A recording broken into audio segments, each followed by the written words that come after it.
Chairman Manoj Sinha साहब हैं, LG साहब हैं और यहाँ का जो सीईओ है, ये उसका फर्ज बनता था ये यात्रा को रोका जाए, लेकिन ये यात्रा रोकी नहीं गई। सिर्फ आप माता के नाम पे, पैसा कमाने के नाम पे लोगों की बलि दे रहे हैं और ये 35 लोगों की बलि लगी है। इसलिए ये खाली हम कहें कि यहाँ अफसोस कर देंगे उससे बात हटेगी नहीं।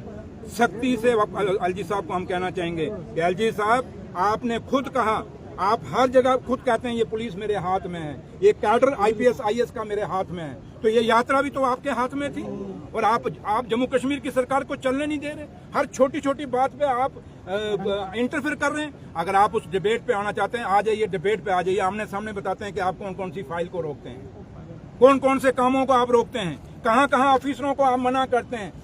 क्यों? अब अति हो गई है, अब हमारा सफर टूट गया है। हम कब तक जम्मू कश्मीर के लोगों को कहें कि हमारे हाथ में सब कुछ है?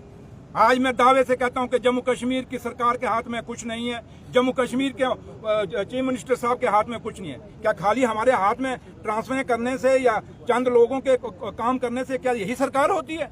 जिस सरकार के हाथ में लॉ एंड ऑर्डर नहीं है, जिस सरकार के हाथ में आईपीएस और आईएएस की ट्रांसफर ना कर सके, वो कौन सी सरकार है? ये कौन सी डेमोक्रेसी है? ये सोचने और समझने की जरूरत है। इसलिए मैं आप मीडिया के लोगों से भी अपील करूंगा, क्योंकि आपकी बहुत बड़ी जिम्मेवारी है। आप सब ने ये जो दौर आपने कवर किया, इस दौर में मैं देख रहा था, कोई पेड़ पे चढ़ से, कोई साइडों से, आप लोगों ने बड़ा रोल अदा किया। जहां एडमिनिस्ट्रेशन को जगाया, मीडिया ने लोगों को, ये आपको ये एडमिनिस्ट्रेशन कहे कि हमने लोगों को वहां से निकाला, नहीं, ये मीडिया ने अलर्ट दिया, आप लोगों ने अलर्ट किया, तब जाके वहां एडमिनिस्ट्रेशन पहुंची है। लेकिन कुछ अच्छे ऑफिसर भी थे जिन्होंने काम किए हैं, उनकी भी हम तारीफ करेंगे। लेकिन ओवरऑल ये है कि आज जम्मू कश्मीर में एक टोटल मिसमैनेजमेंट है, जहां कोई सुनवाई नहीं, जहां दो सरकारें जब चलेंगी तो वहां आप क्या उम्मीद करेंगे? इसलिए माता वैष्णो देवी के चरणों में जो हुआ है उसके खिलाफ कड़ी से कड़ी कार्रवाई होनी चाहिए।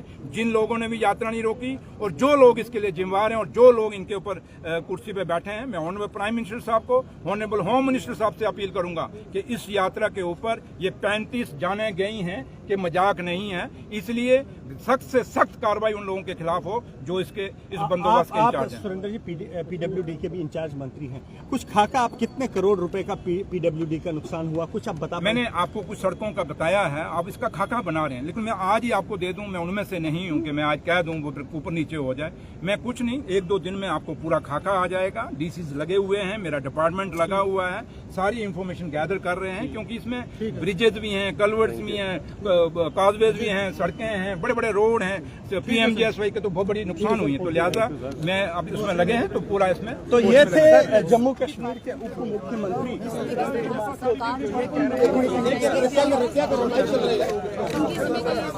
ये तस्वीर आपको दिखा रहे हैं, जम्मू की सरकार के पास कुछ नहीं है, ये कहना है डिप्टी सीएम सुरेंद्र चौधरी का। और कहीं ना कहीं ये एक चिंता की बात है कि किस तरीके से यहाँ पर जो है ये सरकार कार्य कर रही है और क्या कुछ जो है यहाँ पर कार्य कर रही है। ये तस्वीर हम आपको दिखा रहे हैं कि कितना नुकसान जो है यहाँ पर हुआ है और इस नुकसान का जायजा